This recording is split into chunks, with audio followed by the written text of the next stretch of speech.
E aí, galera, tudo bem com vocês? Está começando mais uma aula de História com o professor Marcos. Estou gostando muito da participação e da interação de vocês. Por favor, continue enviando e respondendo as atividades, ok? Estou percebendo que os alunos que estão me enviando estão conseguindo compreender o assunto, estão conseguindo assimilar e perceber e compreender o real objetivo das videoaulas. Isso é muito importante, a participação de vocês. Vários já estão participando e eu quero que os demais também enviem atividade. Não é somente assistir a videoaula, vocês têm que responder a atividade e enviar. O link está logo aqui abaixo, é só clicar, automaticamente, bem fácil. As questões não são muitas, no máximo estou colocando 4 a 5 questões. Automaticamente você responde e envia, eu vou ter acesso às suas respostas. Que em breve estarei até disponibilizando para os demais professores, para que eles percebam quem são os alunos que estão fazendo as atividades, para que eles se identifiquem e procurem uma forma de ajudar os alunos que não estão tendo contato com o vídeo. Tá massa? Tá beleza? Mas, enfim, hoje a gente vai utilizar mais do que nunca o livro de história. Então, é importante que vocês correm lá, por favor, e peguem o livrozinho de história de vocês. O livro de vocês vão colocar no capítulo 4, página 78.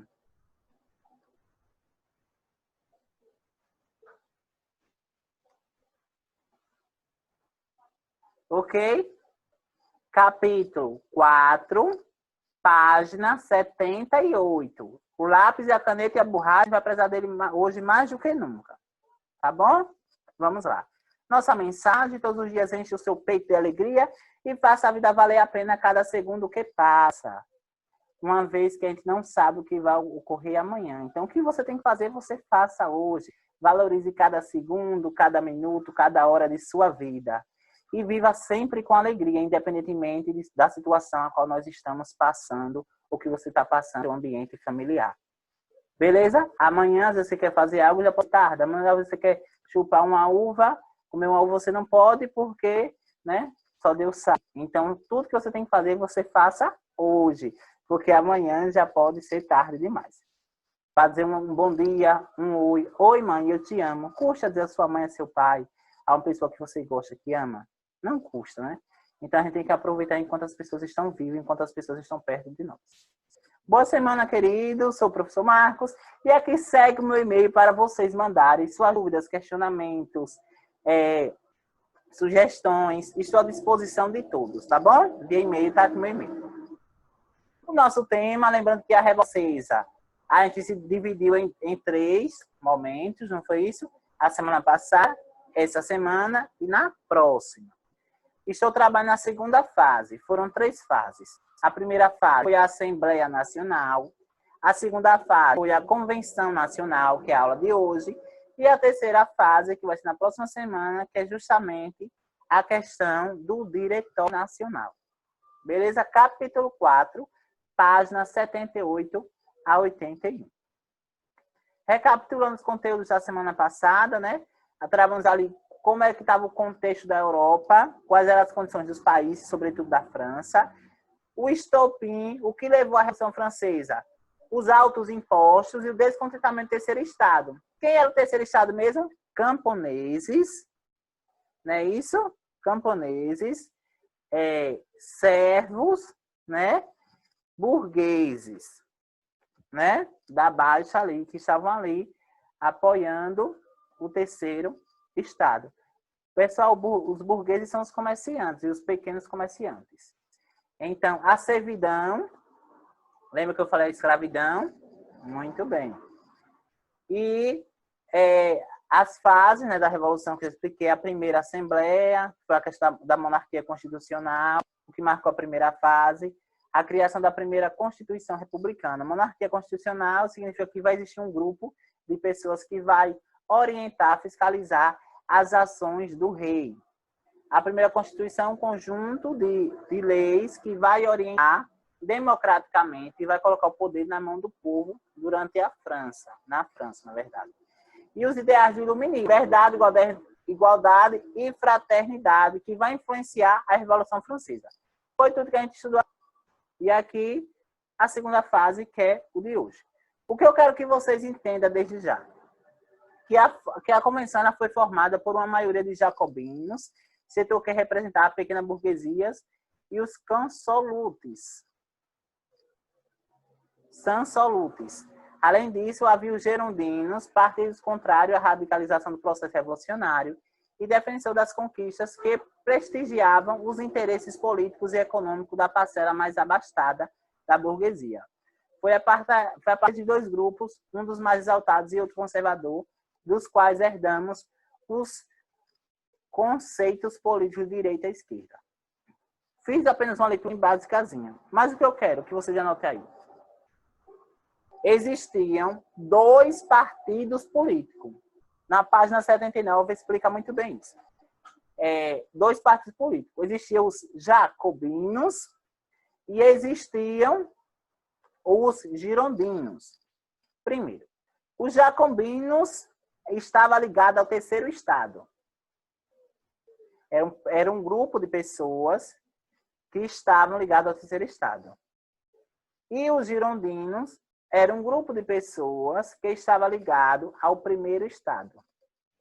Então, o terceiro estado é inimigo do primeiro estado. Então, a partir daí vocês conseguem perceber que os jacobinos e os girondinos eram grupos políticos que não lidavam, que tinham seus atritos diariamente. Ok? Aí, portanto, que através disso daí é que vai surgir os termos direita e esquerda. Se vocês perguntarem, professor, os jacobinos, eles eram o quê? Direita ou esquerda? Esquerda, uma esquerda radical. E os girondinos? Direita. Vocês percebam que é um conflito da Revolução Francesa, mas que hoje está presente justamente no contexto atual, nos dias atuais. Quando das vezes nos jornais, a gente já ouviu bem assim, olha, o grupo de esquerda hoje saiu para a manifestação, para manifestar em prol da educação de qualidade. Hoje, os direita foi apoiar uma manifestação em prol do presidente Jair Bolsonaro. Então, vocês conseguem perceber que são dois grupos de grande rivalidade, tá bom? Mas que tem seu olhar histórico, Revolução Francesa, mas não nas palavras direita e esquerda, mas nas palavras de girondinos e jacobinos. Aí, a partir daí é que vai surgir direita e esquerda. Aí aqui eu vou definir bem claro para vocês o que é de direita e quem é de esquerda. E quem é girondinos versus jacobinos, os grupos políticos. Aí temos os girondinos faziam parte de um grupo político moderado durante o processo da Revolução Francesa. Seus integrantes faziam parte da burguesia francesa. Eram assim chamados, pois faziam parte do partido político conhecido como Gironda. Liderados por Jacques Pierre, os girondinos compunham o terceiro estado, junto com os jacobinos e os cordeliers. Tá bom? Simples e fácil. Os jacobinos lideraram o processo revolucionário na França, período que ficou conhecido como Terror. Foi uma época em que ocorreram muitos assassinatos de opositores políticos, principalmente da monarquia e girondinos, grupos compostos pela alta burguesia francesa. Robespierre era o principal líder dos jacobinos. Então, olha as diferenças. Primeiro, os girondinos, eles vão ter um olhar mais moderado. Os projetos que eles vão fazer na França, né? Os políticos que vai estabilizar na França, vai ser moderado, equilibrado, vai ter uma certa harmonia. Já os jacobinos, não. Os jacobinos eles eram mais conflituosos, mais radicais. A questão dos jacobinos era pauleira, era a questão de terror. Então, se eles fossem resolver uma questão, uma indecisão, que estava lá muito tempo no embate, o que é que eles faziam? Eles não iam conversar no diálogo. Eles já chegavam no terror, literalmente, quebrando tudo. Então, esse período ficou conhecido como o terror. Tá bom? Foi uma época em que ocorreram muitos assassinatos de opositores políticos. Quem eram esses opositores? O grupo oposto. Que grupo oposto é esse? Os girondinos. Composto pela alta burguesia, tá bom? Quem que representava? Robespierre. E aqui, pessoal, tá justamente a questão da guilhotina. Professor, o que é a guilhotina? O que é que tem a ver com os jacobinos, com os girondinos? Eu falei aqui há pouco que os jacobinos, eles eram radicais. A ideia dele era de propagar, de disseminar, de expandir o terror. Então, eles criaram um instrumento chamado de guilhotina. Essa guilhotina servia para decapitar, cortar a cabeça de determinados políticos opositores aos jacobinos. Quem eram os opositores jacobinos? Os girondinos, os reis e tantas outras pessoas políticas. Eles matavam criança? Não. Eram somente grupos opositores aos jacobinos. Então, os jacobinos criaram esse instrumento lá na Inglaterra, na segunda fase da Revolução Francesa. Esse instrumento ficou conhecido como guilhotina, tá bom? Então, vejamos aqui essa imagem. Aqui é um dos políticos girondinos que vai ser decapitado. Eles colocam, tá vendo essa tábua aqui, pessoal? Foca aqui no mouse. Tá vendo aqui? Eles colocam o político aqui nessa tábua e em seguida coloca em linha reta a tábua. O político fica aqui em cima. A cabeça é posta nessa região e em seguida essa lâmina aqui, ele solta, desce e decapita. É automático. Na imagem ao lado, vocês conseguem perceber muito bem isso. Aqui é a cabeça, pessoal. A cabeça e aqui é o corpo. Então, eles pegavam a cabeça do político que foi decapitado, apontavam na rua, naquela praça pública, como uma forma de mostrar poder, de mostrar que as pessoas que tentassem cogitar, que tentassem entrar em conflito com os jacobinos, iria acabar com aquele político, a cabeça decapitada. Esse período ficou conhecido como período de terror, propagado pelos jacobinos, que ficou durante um certo tempo no poder na França durante a Revolução Francesa.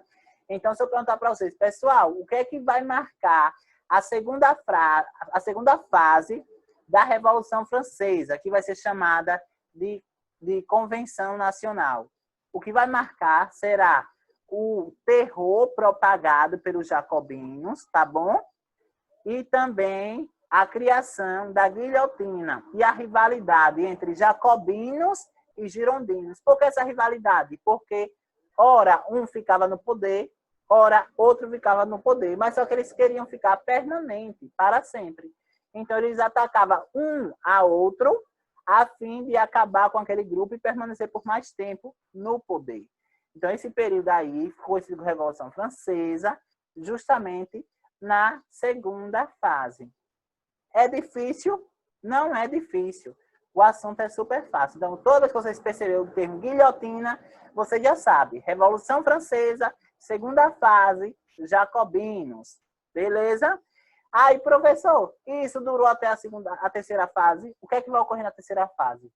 A terceira fase, os jacobinos serão atacados pelos girondinos, pelos grupos girondinos. Os girondinos vai fazer o quê?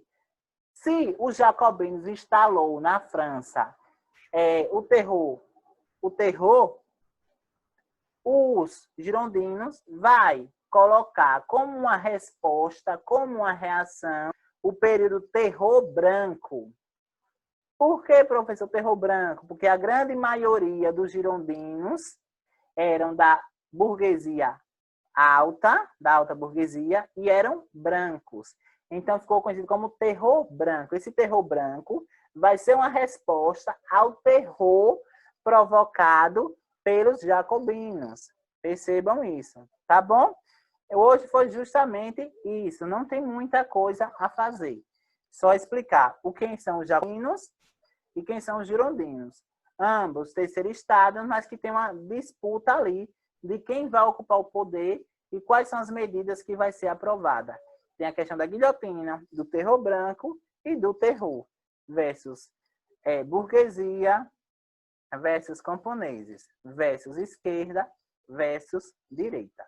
Tá bom? Hoje eu mando um abraço para a Escola Municipal Francisco Moreira do Santo e eu peço que vocês lembrem-se da mensagem, tá bom? Não esqueçam disso. Comentem, compartilhem o nome da escola onde você estuda, se gostou do vídeo, tá bom? E outra coisa, aí abaixo está a atividade. Faça uma atividade e envie. Simples e fácil. A aula de hoje se encerra aqui e eu espero que vocês fiquem bem. Valeu? Tchau, tchau!